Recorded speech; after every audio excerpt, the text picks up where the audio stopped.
content, please hit that like and subscribe button if it's on YouTube.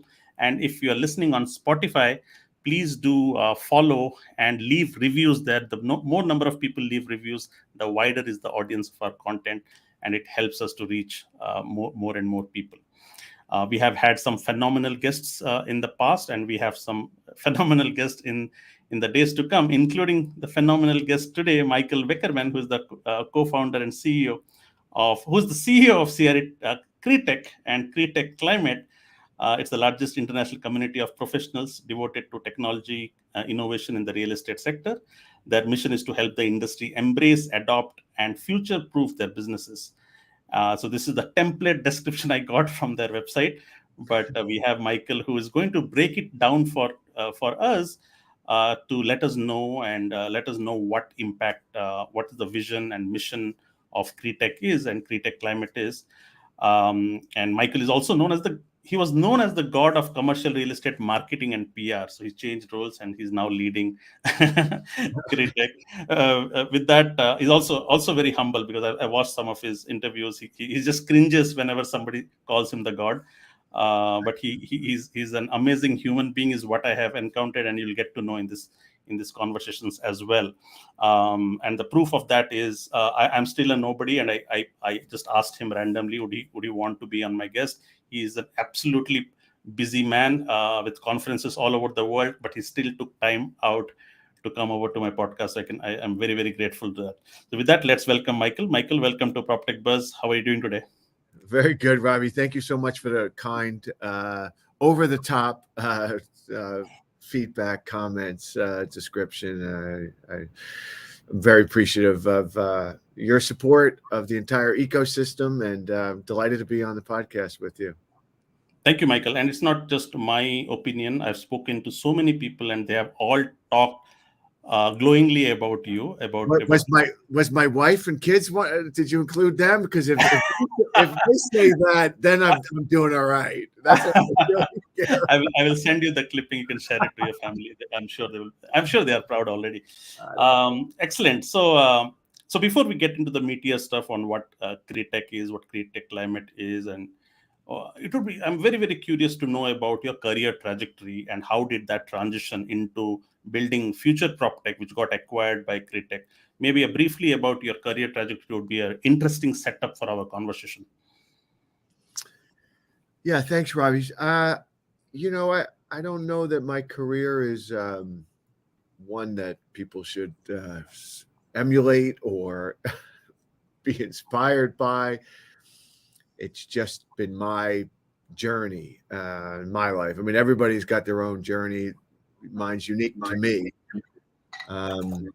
When I'm a unsuccessful college student, so I started working very, very early in life. I was probably in my early 20s, just looking to put food on the table and build some kind of career.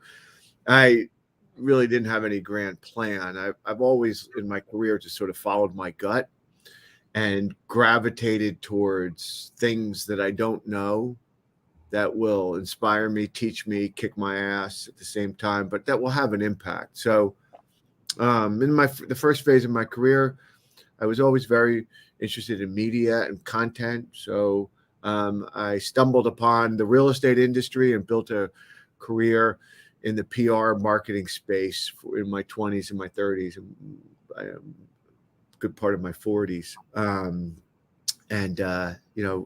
Decided it was time to exit that business, and did. It's still around, a great thriving firm that I'm not part of, and really just looking for the next blank canvas for me, Ravi. It was, where can I have an impact?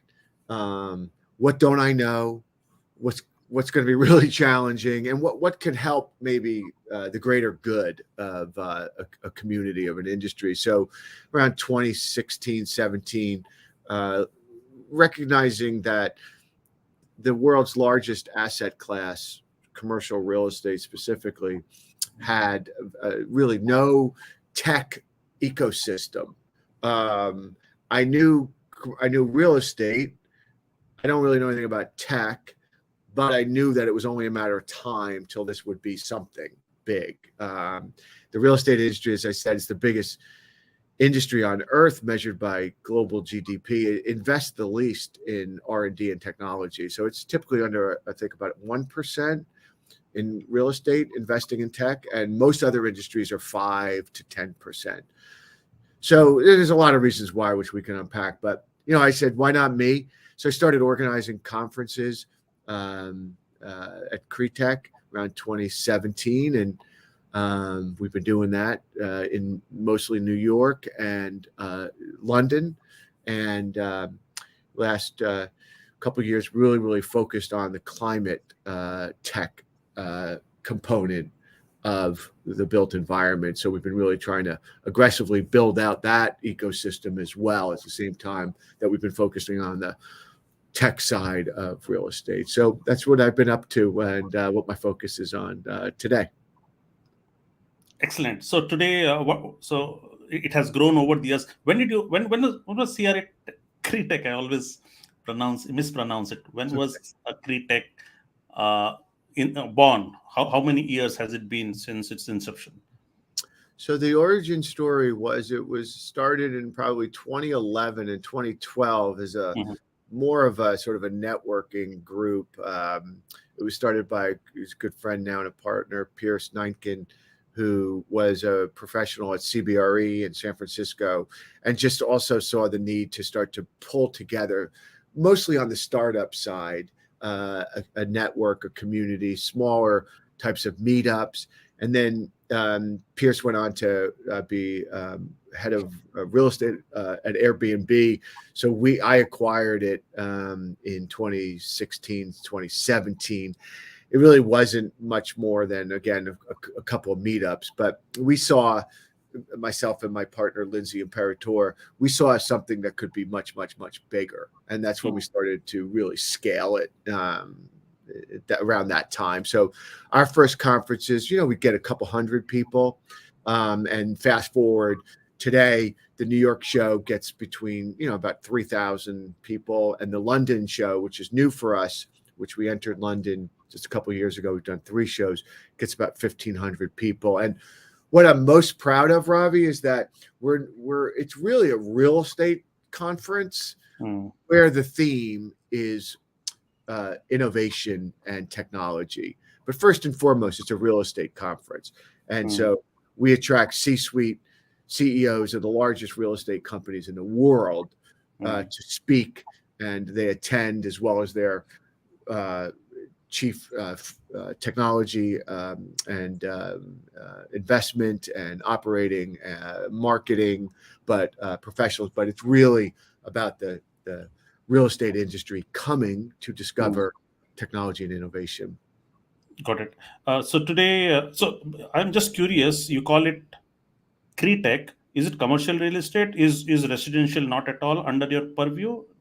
Do you want to Great explain? question. I think the major food groups that are part of CRETECH, I would say office, multifamily, logistics, industrial, some retail, and I think the home building side is coming along as well. So again, we'll always be a B2B platform. So we're not going to attract home buyers or consumers per se. So it's a pure B2B marketplace. But yeah, residential is something we're definitely expanding into, as well as occupiers, tenants. So heads of real estate for major corporations are also now frequently coming to CRETECH conferences in greater numbers. Got it. And so you talked about the size of your conferences. What's the size of the community overall? Like, do you have? Yeah, we have about 140,000 followers globally. Again, it's all organic. It's just people that either get our newsletters, follow us in various social platforms, and attend the conferences. So it's scaled. Again, I think when we started, it was maybe 2,000, and in 6 years or so, it's really scaled aggressively, dramatically, as a reflection, I think, of the industry as well globally. But it's absolutely, Ravi, a global community. Got it. So what's been your impact to the world? Like, I understand conferences, but how do you measure your success or your impact? Is it with the number of people attending? I'm sure there is a more better measurement of your impact, right? So have you seen, like, are you pushing the envelope? Have you seen people adopting more technology because of attending these conferences? Help us understand the impact of the work that you're doing. It's really such a thoughtful question, Ravi. So I think a lot of the industry in the beginning gravitated and tethered to venture dollars as a barometer of how the industry was doing. And I always felt that it was an important metric to be aware of, but it was, in many cases, it was a false one, because dollars in does not mean dollars being deployed. So while the number is staggering, I mean, even though the numbers are down now in venture funding, still, when you talk about anywhere from 10 to 20 to 30 billion dollars annually coming into this ecosystem, it's extraordinary accomplishment. From, I would say, 10 years ago, that number was in the tens of millions. But it's a false barometer, because the only barometer that really matters is adoption. Nice. And adoption has been extraordinarily slow. And there's many reasons which we can unpack as to why.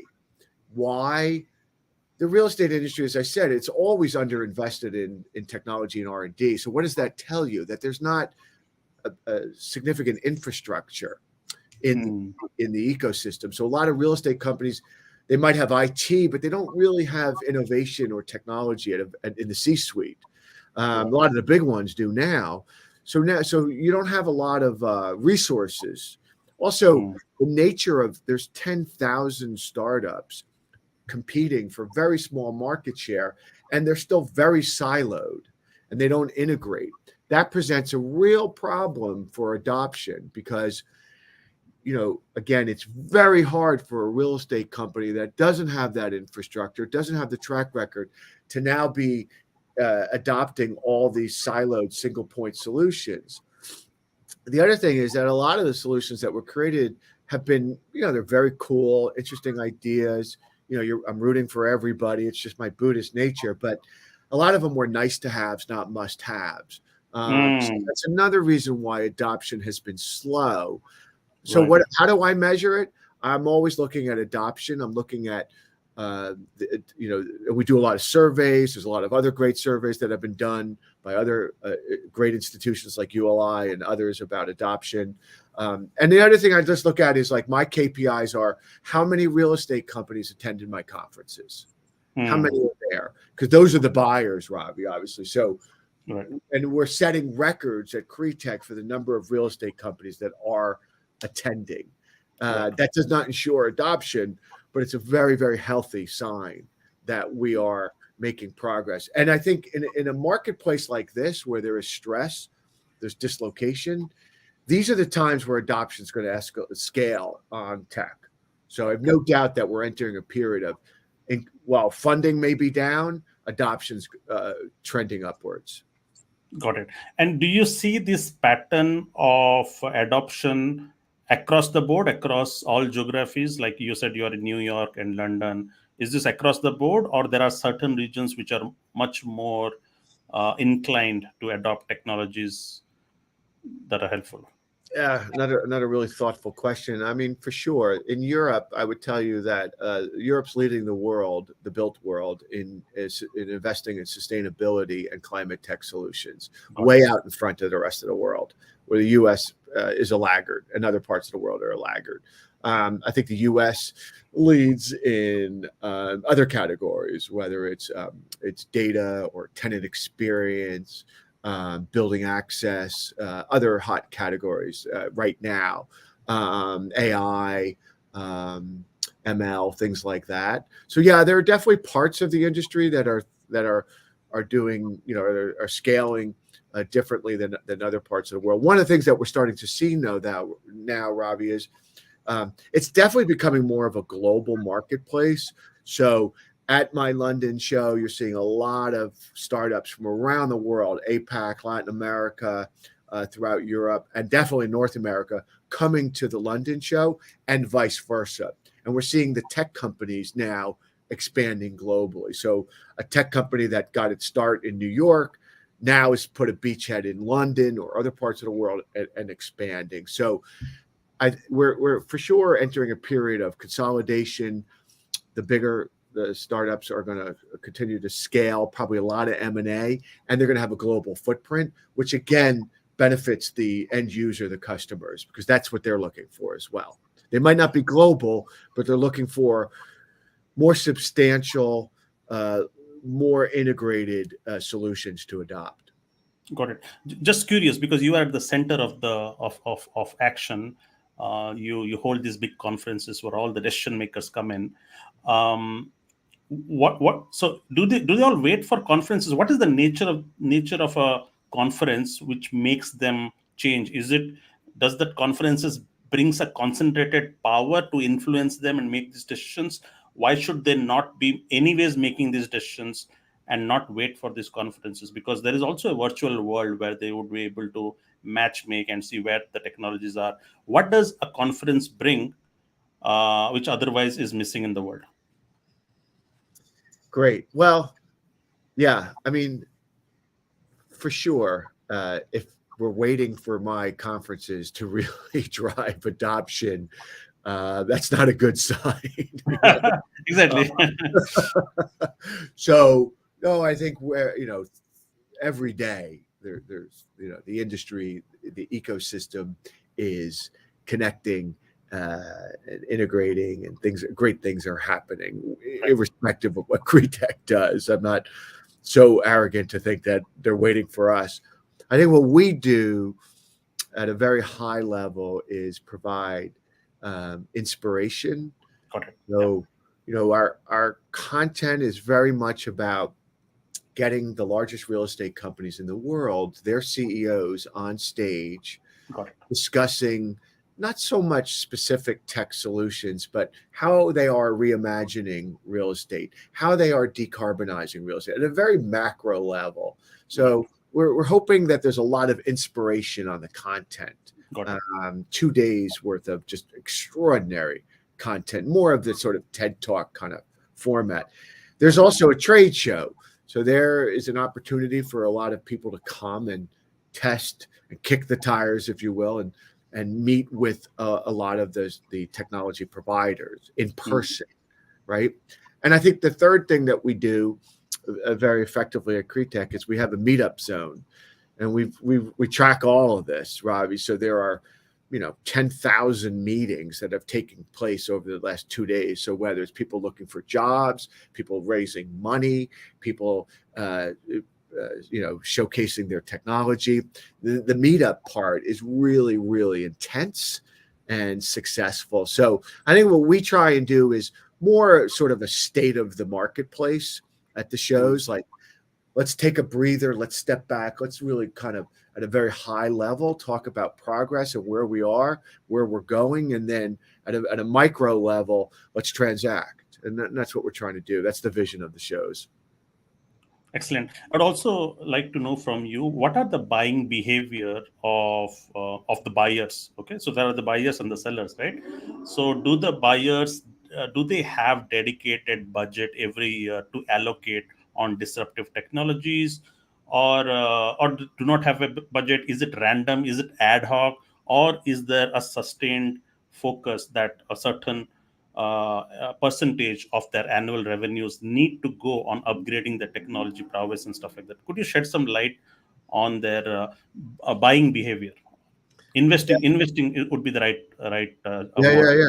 Great. Well, I think if you just take a step back and you understand that some companies will have budgets, and they're going to want to whatever they're going to adopt on a technology front, that's got to be incorporated into that budget. Other companies, I think, are going to be more opportunistic. I think, though, what everybody's looking for is, again, because this is not an organically intuitive industry that embraces innovation. It's a B2B marketplace. It's massive, and it's very disciplined on how it invests. So I think if you take a step back and you understand what are they looking for, they're looking for tools, platforms, solutions, ideas, materials that solve problems. Mm, So first and foremost is you've got to get into the conversation of what is the real estate company trying to solve? mm, Is it that they've got extraordinary labor shortages at all their properties and they need to use some sort of chatbot to schedule tours and meetings and close leases? Is mm, it that they need to find off-market deals to acquire because they're sitting on too much dry powder and they're looking to acquire more? Is it that they're looking to attract and retain tenants in this environment in the office sector using a platform that can help position a building as having, you know, a greater attraction than the building across the street that doesn't have it? Is it that they're just looking to lower costs, operating costs? So, you know, I think it's less about trying to fit into a budget as it is trying to solve a problem, is what I hear over and over again. And those that are solving problems are absolutely having, you know, doing great business in the marketplace today. Those that are mm. floundering might be because, you know, they're not solving a solution. So I think that's the mentality and the mindset of the buyers today.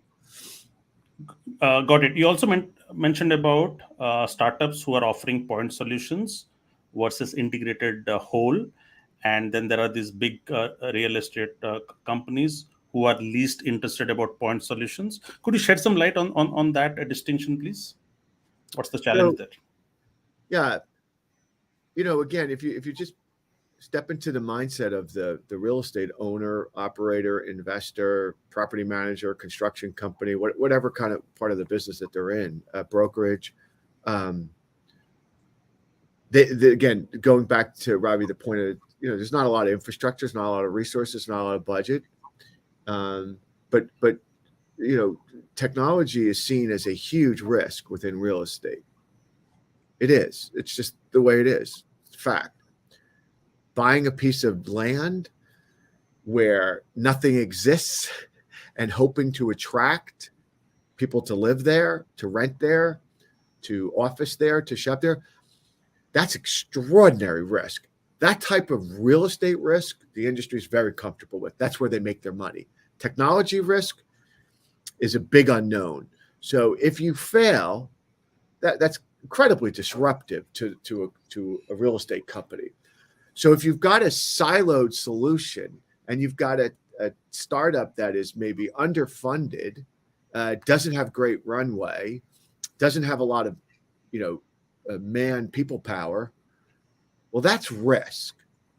What if I adopt that solution and they're no longer there in 3-6 months? They're not willing to take that risk. So I think one of the things that the real estate industry is looking at now as it relates to tech is where there's strength, there's safety. Where there's multiple solutions, there's confidence. So give me something that'll take me through. Let's talk about building access. How do I get people through the building, signed into the building? How do I create great experience for them through the building?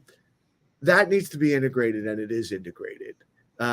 Many things on the building operations side are being integrated on the leasing side. So I think it just makes a lot of sense. And that's why you're seeing a lot of the tech companies, whether it's M&A or it's just marketing alliances, they're, you know, packaging their solutions with many others in the marketplace. That's absolutely the wave of the future. Got it. So if there are startup founders listening to this, they should definitely plan out a distribution channel with an existing player, some kind of a partnership, some kind of an integration, instead of going and doing a hard sell all by themselves, because the doors, it's hard to open that way, isn't it? Yeah, and you know, if you just looked at a lot of the technology solutions that are out there, a lot of them do not have an open API. So that presents challenges because, again, of everything that I mentioned about the risk, the challenge of getting this adopted. So the more that startups can integrate with each other, the better. And you're seeing so much of that now. And I think you'll always see more. At the end of the day, I think we'll have fewer, bigger startups technology platforms in the marketplace. And then I Mm. think you'll always see the emerging early stage innovators coming onto the marketplace. So I think you'll have it'll be sort of two marketplaces. You'll have those more dominant uh, technology companies, and then you'll have really great emerging ideas and innovation coming into the ecosystem. Got it. Very healthy and normal. Nice. You mentioned about VC money getting pumped. That is not the right barometer for success. The right barometer is adoption, and there is a big gap between money pumped in and adoption happening on the ground. So, what does it mean if adoption is not happening? Where is that money going? Um, is it just vanishing? Are they losing capital? Are the startups closing down? What's happening there? Like, Well, I think you have to also, let's be honest about the nature of venture. And again, I'm a huge fan. I have many great friends in the world of venture, but there's a lot of venture firms that make their money on fees and on the raise. So, their goal though also needs to be to get the money out, right? So you don't make to fees. deploy. Yeah, you don't make fees on what you raise, you make fees on what you deploy. Now, I'm Mm, not saying anything disparaging. It's just, there's a lot of venture firms that celebrate the size of what they've raised. I don't think that's a good barometer either. And mm, what I prefer to follow, keep my attention on is where's the smart money going? And there's some mm, great venture firms in our industry that you look at their portfolio, you look at their track record. And when I put things in front of them, just trying to help out the industry, and I'll put a founder's deck in front of a venture firm, and the feedback that I get and the thoughtfulness that goes into it, it's really enlightening to understand where the smart money's going. mm, So I think, again, less of an emphasis on how much is being raised and how much is being deployed is where's the smart money going. And I think, there's a dozen, if not 2 dozen, great investment firms in our industry that I'm very close to. Yeah, you mentioned not to disparage anybody, but do you want to highlight the ones that you think are doing a great job as a venture fund? Do I'm you? going to get in trouble because I'm going to forget so many, Robbie. But oh my gosh, there's so many thoughtful ones. And Yeah, again, you don't have to name everybody. Just a yeah, couple of. sure. But I think again, what I'm looking for is the success of their portfolio.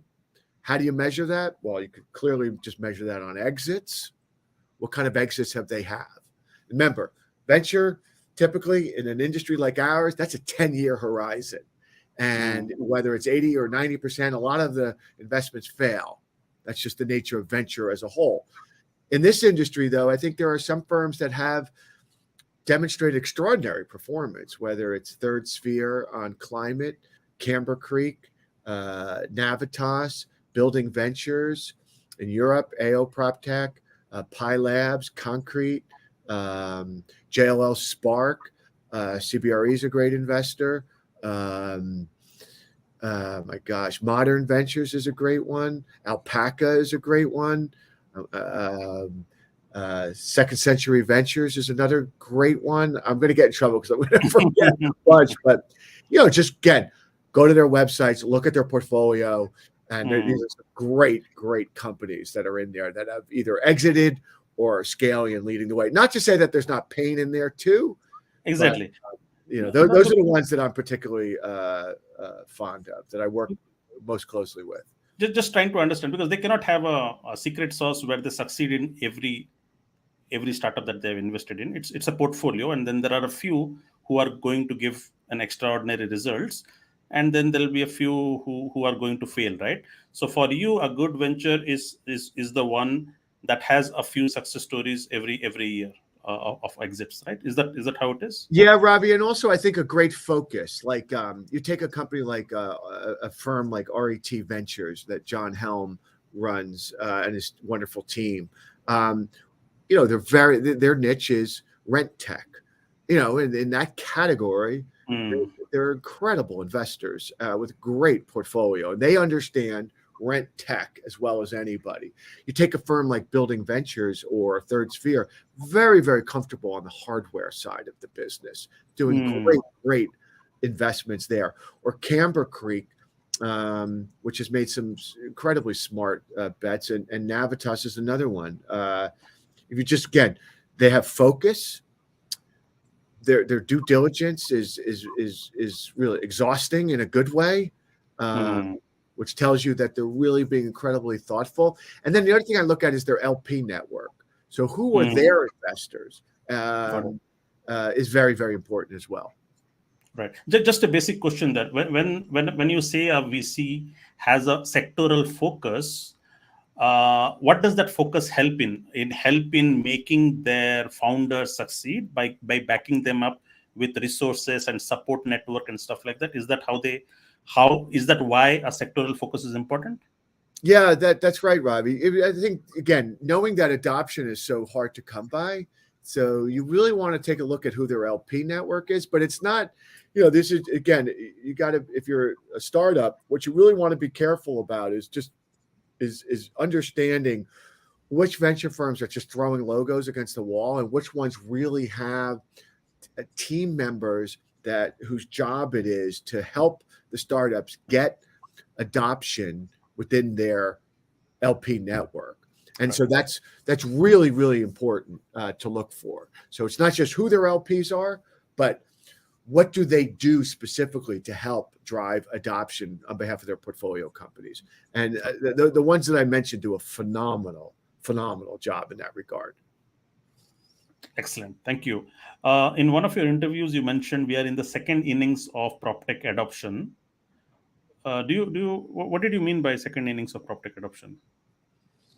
Well, I just think that, again, if you look at where we are today, knowing that adoption has been a challenge, but knowing in this environment that we're in today, because of a lot of external factors, that it's going to drive adoption now in this environment. So, again, Robbie, just understanding the nature of the real estate industry, those are the buyers, whether it's a brokerage firm, a construction firm, asset manager, an office developer, multifamily, single family rental, whatever part of the industry that they're in.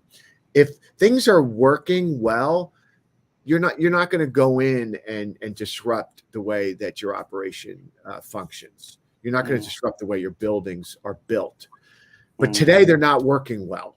The industry there's a lot of parts of the real estate industry that are broken. Supply chain, labor, interest rates. There's this massive liquidity crisis that's coming. Tenants are demanding spaces function differently, meet their needs because of flex work, trying to get people back to the office. What does the office mean today? Very differently. What is the purpose of a city? How does a city operate? So I think we are entering a period, and also on climate, because so many governments, local and national and regional, are demanding real estate companies hit targets for decarbonization, and tenants are demanding it. So you've got this, all these external forces that are converging on the real estate industry to demand and force change and innovation. And therefore, that's why I say we're in the second inning of adoption. We're really, really going to see adoption now for all those reasons. That's what drives the industry. Got it. You mentioned about climate. Are there going to be as many players as core PropTech, or we are going to see a cap or a ceiling with how many climate startups could coexist at any given point of time? Are we looking at a few hundred startups in climate, or are we actually looking at thousands of startups in climate? And, yeah. Great question. To decarbonize the built environment, it's going to cost somewhere in the neighborhood of $20 trillion. Let that sink in, right? The internet is $1 trillion industry. So we're talking about a 20x on the internet. And that's $1 trillion, $2 trillion every year that has to be spent. When we did some research, the real estate industry's only spent, I think, about $100 million all time on climate tech solutions. Mm. The real estate industry is the largest source of greenhouse gas emissions, more than any other industry on earth. It's 40% of greenhouse gas emissions, 29 on the operating side, 11 on embodied carbon. So you take all of that, and what I tell people is the climate crisis is the single greatest threat to ever confront the real estate industry. They've got the most exposed in terms of physical risk, financial risk, and now government risk, insurance risk, underwriting risk, investment risk. But it's also got, therefore, the greatest opportunity, the greatest wealth creation opportunity, probably in history of all time, of any industry. So will there be more startups? Hell yes. Will there be more money coming into this ecosystem? Right. Absolutely. And will adoption go faster than quote unquote prop tech? Yes, I believe it will. Got it. Because of regulatory pressure, if not anything else, isn't it? Because the world policies and stuff like that. So I get that, because the regulatory pressure on technology adoption for core real estate might not be that much, okay? Because it depends upon your business needs. But here there are pressures from all over, all around. So you need to put in the money, you need to pump in money to invest into decarbonizing. Well, you don't have a choice, Ravi. I mean, this is what I'm talking about. Market demand is what drives innovation and technology in the built environment. That's correct. Yeah. So you've got to have demand, because again, it's not organically as a whole adopting a lot of the solutions. It doesn't want to take the risk. Got it. So if you've got an asset that is in a fire, flood, hurricane, drought area that cannot be insured, cannot be financed, you're going to take a look at that portfolio, that asset, if you're an owner, really seriously as to how you could carry such an asset. You'll be financially and physically underwater. The same token, if you build green, they will come and you will command higher rental rates, higher sales prices. That is fact, and it's proven. And you will get better financing terms. So there's no doubt in my mind, no doubt that this will be a massive, massive industry. The question is, how long is it going to take, and what are the ravages of the climate crisis going to, impose on the built environment? I mean, we're having this chat today. I live in a tiny suburb of New York and in New Jersey, and we haven't been outside for 3 days because of the wildfires coming from Canada. So the crisis is getting worse on a daily basis. So, and that there's no other industry that's physically and financially as exposed as the built environment, where we live, work, shop, everything. Got it. Excellent. Thank you. You also mentioned about consolidation, mergers and acquisitions amongst startups with large organizations. So do you facilitate this side of business as part of CRETECH, or not yet?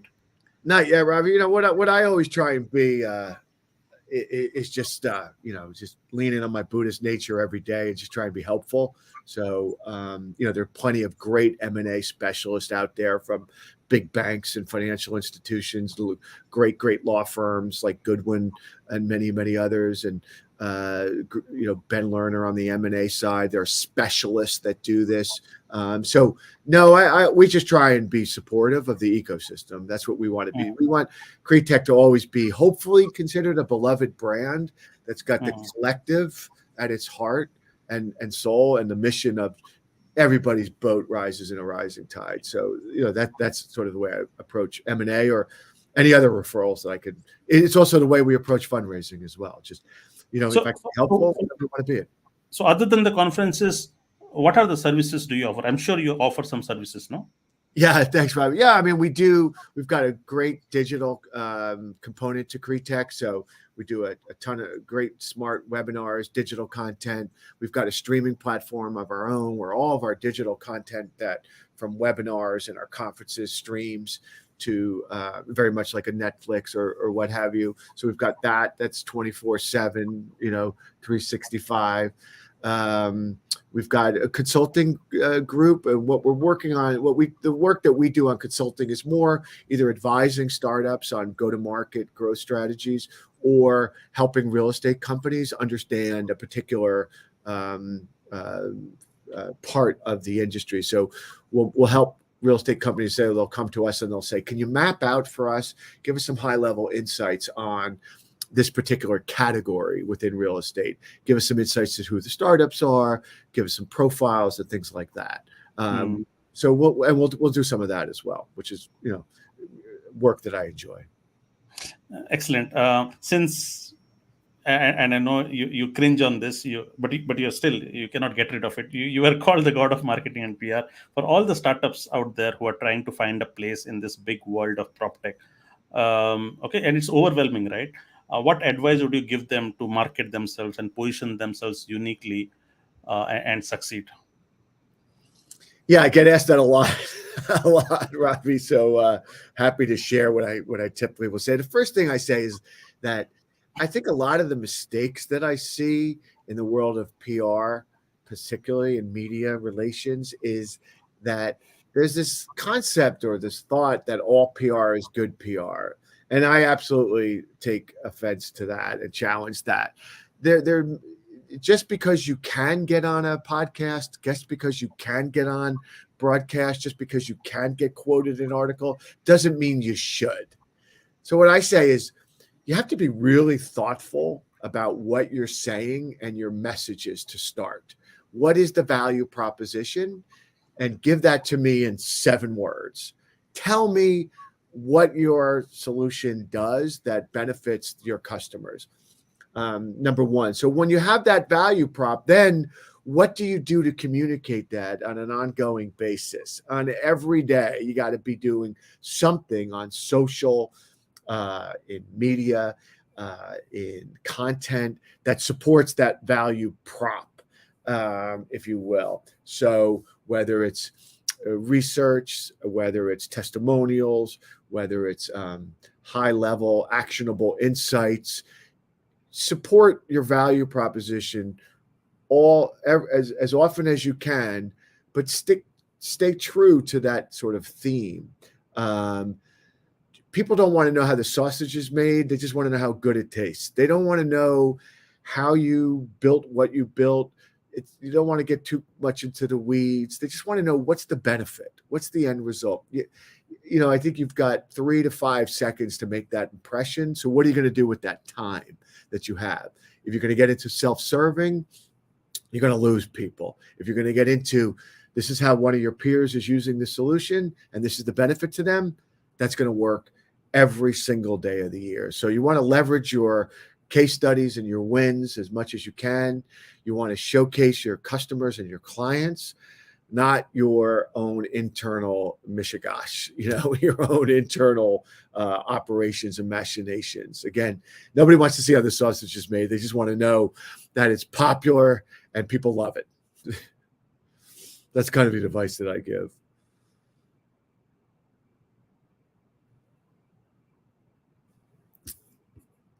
I think you're on mute, Robbie. Sorry about that. No You worries. you mentioned about coming all the way to London and Europe. Do you have any facets or do you have any exposure to the Asian market or Indian subcontinent market? Any plans there, or are you aware of the adoption of technology, the evolution of technology in real estate and stuff like that? So one of the things I'm most excited about, Ravi, is the global expansion of this ecosystem. It's very different in every market. So I've got a lot of friends in India, a lot of friends in Latin America, a lot of friends in Asia, in whether it's Singapore or whether it's Tokyo or whether it's Seoul. I mean, it's everywhere now. It's very different. It's very localized. The real estate companies are different.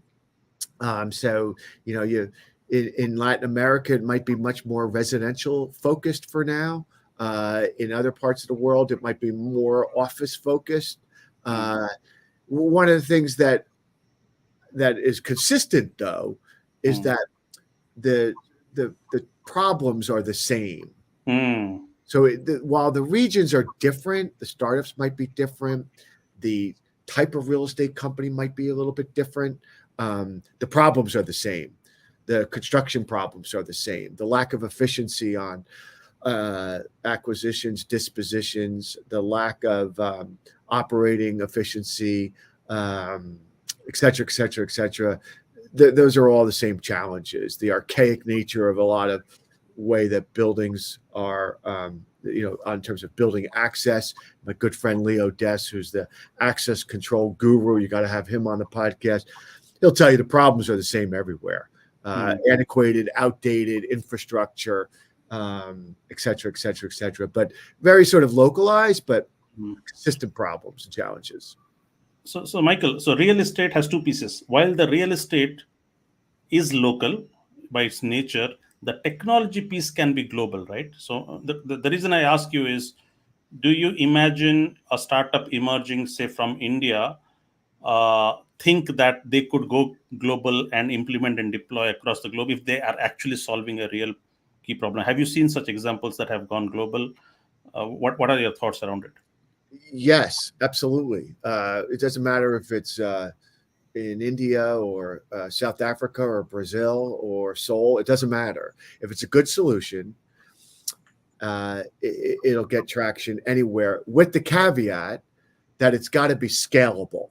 So it must work in the various countries as successfully as it does where it was born and incubated. And the other thing is and this is one sort of unique characteristics of our industry, as opposed to, say, consumer tech or what have you. You do have to have boots on the ground. It is very, very important. We're still in this sort of like, they want to meet, they want to know somebody that's local, that's going to help with the implementation.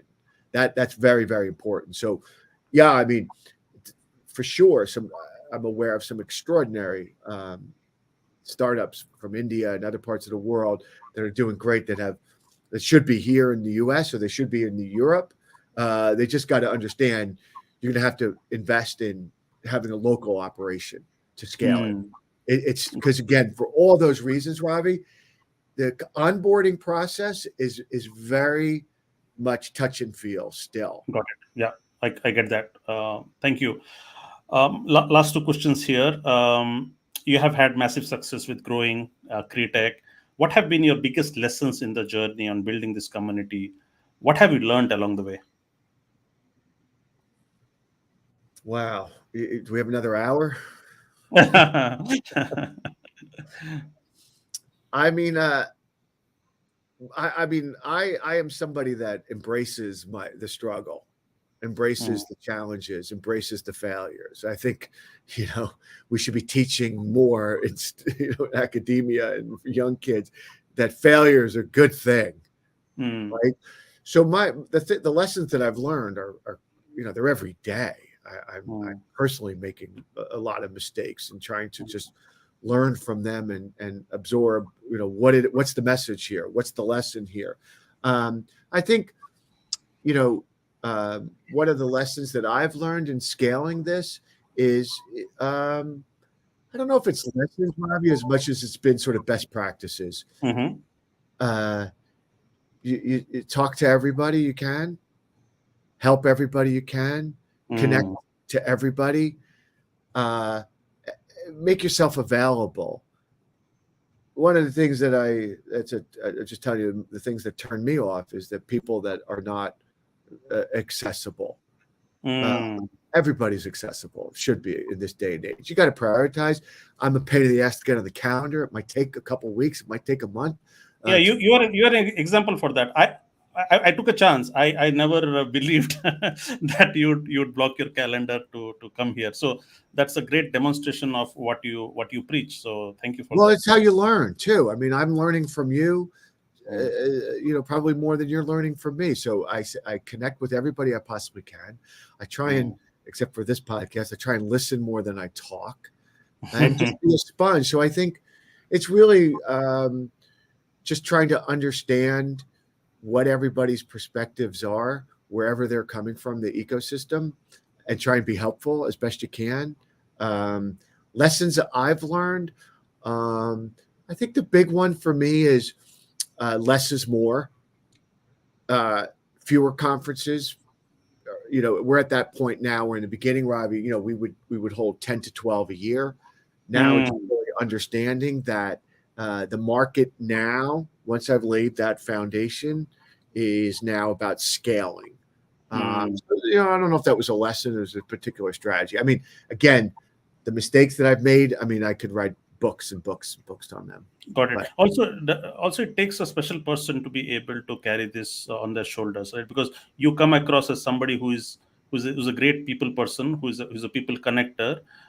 People people like you, and not everybody can pull this off. And you said that you follow Buddhist principles and stuff like that. I think it all it's a package, right? So I think well, that. yeah, I think I have a wonderful, wonderful, wonderful team. Mm, I get way too much credit and attention. I'm blessed by just working with people who are passionate, mm, are kind, good, as as well. So, and it's just so smart when it comes to marketing and branding and content. The thing that gives me most joy is that CRETECH now and this entire real estate tech ecosystem, mm. while I might have been one of the ones that were there in the beginning, it's so much bigger than me. It'll survive way beyond me and my small role that I played today. Thank you. So yeah, humility is also your strength. My last question here is how does the next phase of CRETECH look like? What do you have in your kitty for the next couple of years? You mentioned about scaling. What does it mean?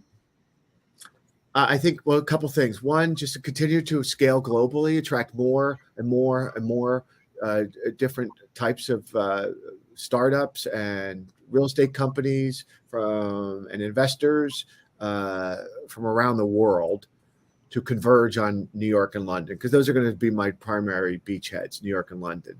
Mm, Um, so global, global, global, global. Second thing is um, continue to attract more real estate companies. So mm. the more real estate companies coming, the better for everybody. And third is to really, really focus on expanding and building the climate community, the climate tech community within the built environment.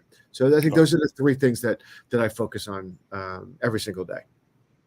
Excellent. Well, this brings us to the end of a very fascinating and thought-provoking conversation with Michael. Michael, I had so many aha moments. I'm gonna clip those aha moments and share it on LinkedIn, and then I drive the traffic to this YouTube channel. I'm sure my listeners are going to love this, and not just my listeners. I'm going to share this across the board. Thank you so much, Michael, for taking your time out and sharing your wisdom with us. Robbie, I must thank you so much for all the wonderful work that you do at Prop Tech Buzz and so many other initiatives that I know you're part of. That you're a great ambassador for our industry, and you do it in such a thoughtful way. And I encourage anybody who's listened to this podcast, listen to my ramble, to reach out to Ravi, connect with him, try and get on the podcast, tell your own story. He's a wonderful storyteller and a great ambassador for our industry. So I'm it takes a village, man, and I'm deeply appreciative of all the great work you're doing. You're kind, Michael. Thank you so much. Thank you, Robbie.